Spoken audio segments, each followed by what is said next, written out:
السلام عليكم ورحمة الله وبركاته. إن الحمد لله نحمده ونصلي على رسوله الكريم.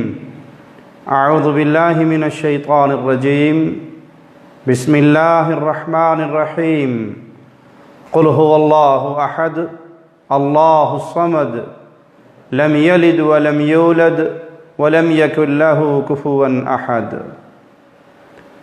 پیارے نبی کریم صلی اللہ علیہ وسلم کی زندگی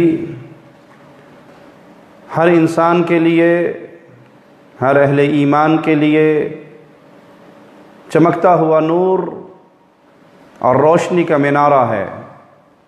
اسی طرح دعوت دین دینے والے مبلغین کے لیے بھی پیارے حبیب علیہ الصلاۃ والسلام کا دیا ہوا راستہ نجات کا راستہ ہے.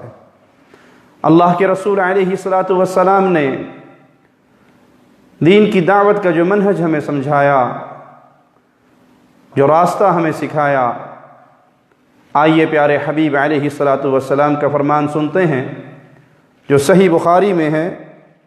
حدیث نمبر 1458. ابن عباس رضی اللہ عنہما روایت فرماتے ہیں کہ پیارے حبیب علیہ الصلاۃ والسلام نے جب سیدنا معاذ کو رضی اللہ عنہ وارضاہ کو یمن کی طرف روانہ کیا تو آپ علیہ الصلاۃ والسلام نے فرمایا، تم اہل کتاب کی طرف جا رہے ہو تو سب سے پہلے ان کو دعوت دینا کس چیز کی؟ آپ کا فرمان سنیے، فَلْيَكُنْ أَوَّلَ مَا تَدْعُوهُمْ إِلَيْهِ عِبَادَةُ اللَّهِ. تم جن لوگوں کے پاس جا رہے ہو ان لوگوں کو سب سے پہلے جو پیغام سنانا، جو دعوت دینا، وہ اللہ کی توحید کا پیغام دینا، وہ اللہ کی عبادت کا پیغام دینا. انہیں یہ دعوت دینا کہ عبادت کا حقدار صرف ایک اللہ ہے اور وہ خالص اللہ کی عبادت کریں، اللہ کی عبادت میں کسی اور کو حصے دار نہ بنائیں. فَإِذَا عَرَفُوا اللَّهَ، اور جب وہ اللہ کو پہچان لیں، جب وہ اس حکم کو مان لیں، فَأَخْبِرْهُمْ أَنَّ اللَّهَ فَرَضَ عَلَيْهِمْ 5 صلوات فِي يَوْمِهِمْ وَلَيْلَتِهِمْ. توحید کی دعوت کو ماننے کے بعد پھر اس کو نماز کی دعوت دینا، ان کو بتانا کہ اللہ نے تم پہ دن اور رات میں 5 نمازیں فرض کی ہیں. فَإِذَا فَعَلُوا، اور جب وہ یہ کام کریں، وہ اللہ کے فرض کیے ہوئے اس فریضے کو ادا کریں، فَأَخْبِرْهُمْ أَنَّ اللَّهَ قَدْ فَرَضَ عَلَيْهِمْ زَكَاةً، تو انہیں خبر دینا کہ اللہ مالک نے ان کے مالوں میں سے ان پہ زکوٰۃ فرض کی ہے جو ان کے امیروں سے لے کر ان کے فقیروں پہ تقسیم کی جاتی ہے. یہ پیارے حبیب علیہ الصلاۃ والسلام کی تبلیغ کا، دعوت کا منہج سکھایا گیا ہے اس حدیث میں کہ آپ نے جو سب سے پہلے جس چیز کی طرف بلانے کا حکم دیا وہ اللہ کی عبادت. اور ایک اور روایت میں ہے، صحیح بخاری ہی کی ایک روایت میں ہے، اِلَىٰ أَن يُوَحِّدُوا اللَّهَ، کہ انہیں جس کی طرف تم بلاؤ گے، دعوت دو گے، وہ اللہ کی عبادت اور اللہ کی وحدانیت ہے، اللہ کی توحید ہے. یہ پیغام اللہ کے پیارے حبیب علیہ الصلاۃ والسلام کا پیغام ہے. یہاں ان لوگوں کا بھی رد ہے اس حدیث میں جو توحید کی دعوت کو انتشار کی دعوت کہتے ہیں، اختلاف کی دعوت کہتے ہیں، کہ لا الہ الا اللہ کے مفہوم و معانی کو کھول کے بیان کرنا، عقیدہ توحید کی بھرپور طریقے سے وضاحت کرنا اور شرک کا بھرپور رد کرنا، یہ اختلاف اور انتشار کا باعث بنتا ہے. اس کو چھوڑ دیجئے، ذکر و اذکار کی دعوت دیجئے، نمازوں کی دعوت دیجئے، نیکی کی دعوت دیجئے. تو پیارے بھائی، جب تک بنیاد درست نہیں ہوگی، عقیدہ درست نہیں ہوگا، اس وقت تک کوئی نیکی ہو ہی نہیں سکتی اور کوئی نیکی اللہ کے ہاں قبول نہیں ہو سکتی. اس لیے لازم ہے دعوت کا کام کرنے والے اپنی دعوت کی ابتدا رسول اللہ صلی اللہ علیہ وسلم کے منہج پہ چلتے ہوئے، آپ کی اس حدیث کو اپنے سامنے رکھتے ہوئے اپنے راستے کو اختیار کریں کہ وہ سب سے پہلے جب بھی قوم کو دعوت دیں تو لا الہ الا اللہ کا پیغام دیں. مسند احمد میں رسول اللہ صلی اللہ علیہ وسلم کا ایک فرمان ہے کہ اللہ مالک نے یحییٰ علیہ الصلاۃ والسلام کو حکم دیا 5 کلمات کا کہ اس پر خود بھی عمل کرو اور بنی اسرائیل کو بھی اس پر عمل کرواؤ.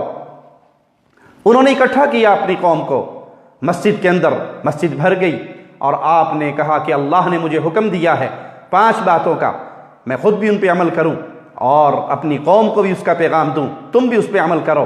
اور ان میں سب سے پہلی بات جو بیان کی وہ کیا تھی؟ ان تعبدوا اللہ ولا تشرکوا بہ شیئا، کہ تم سب پر اور مجھ پر لازم ہے کہ ہم عبادت صرف ایک اللہ کی کریں اور اللہ کے ساتھ کسی کو اللہ کا شریک نہ بنائیں، کسی کو اللہ کی عبادت کا حقدار اور حصے دار اور پارٹنر نہ سمجھیں، بلکہ عبادت میں صرف تنہا اللہ مالک کی عبادت کریں اور اللہ کے ساتھ جتنے شریک بنائے جا رہے ہیں ان سب سے برات کا اعلان کریں اور ہم کسی کو اللہ کا شریک نہ بنائیں۔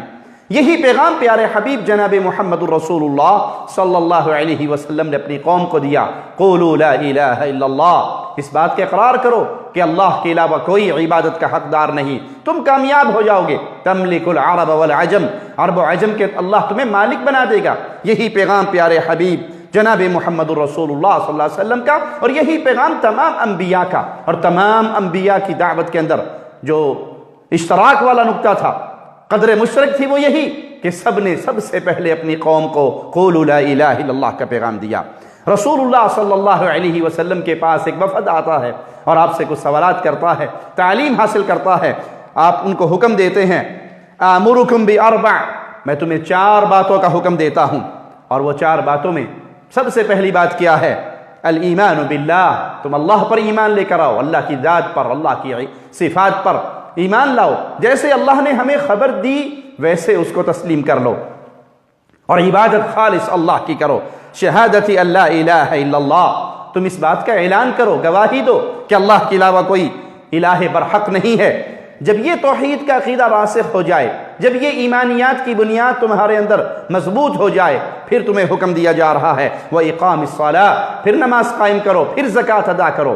تو سب سے پہلے اللہ پر ایمان لانا کہ اللہ وحدہ لا شریک ہے، اللہ تنہا و یکتا ہے، کوئی اس کی ذات میں بھی شریک نہیں، کوئی اس کے نور سے الگ نہیں ہوا، وہ کسی میں حلول نہیں کرتا، کوئی اس میں فنا نہیں ہوتا، وہ کسی کے روپ میں دھرتی پہ نہیں آتا، بلکہ وہ تنہا ہے، وحدہ لا شریک ہے، اپنی شان کے مطابق اپنے عرش پہ ہے۔ جب یہ توحید سمجھ آ جائے، پھر نماز کا حکم ہے، پھر زکوٰۃ کا حکم ہے، باقی تمام اعمال اس کے بعد ہیں۔ یہ انبیاء کا منہج ہے، یہ پیارے حبیب کی دعوت ہے، یہ پیارے حبیب کا سکھایا ہوا درس ہے، اور یہی سلف صالحین سے امت محمدیہ تک آج تک ہم تک پہنچا ہے کہ ہم اپنی دعوت کی بنیاد لا الہ الا اللہ کو بنائیں، اور جب بھی اس توحید کو چھوڑ کر کسی اور نہج پہ دعوت دی جائے گی وہ کبھی کامیاب نہیں ہو سکیں گے، نہ اس دنیا میں نہ اگلی دنیا میں۔ اللہ سے دعا ہے اللہ ہمیں پیارے نبی کے منہج پہ زندہ رکھے، اس زندگی میں اللہ ہمیں ایک ایک مسئلے پر پیارے حبیب جناب محمد الرسول اللہ صلی اللہ علیہ وسلم کی احادیث کو اپنے لیے روشنی کا مینارہ سمجھ کر ان کو سننے، ماننے، عمل کرنے اور آگے پہنچانے کی توفیق عطا فرمائے۔ اقول قولی ھذا واستغفر اللہ لی ولکم ولسائر المسلمین فاستغفروہ انہ هو الغفور الرحیم۔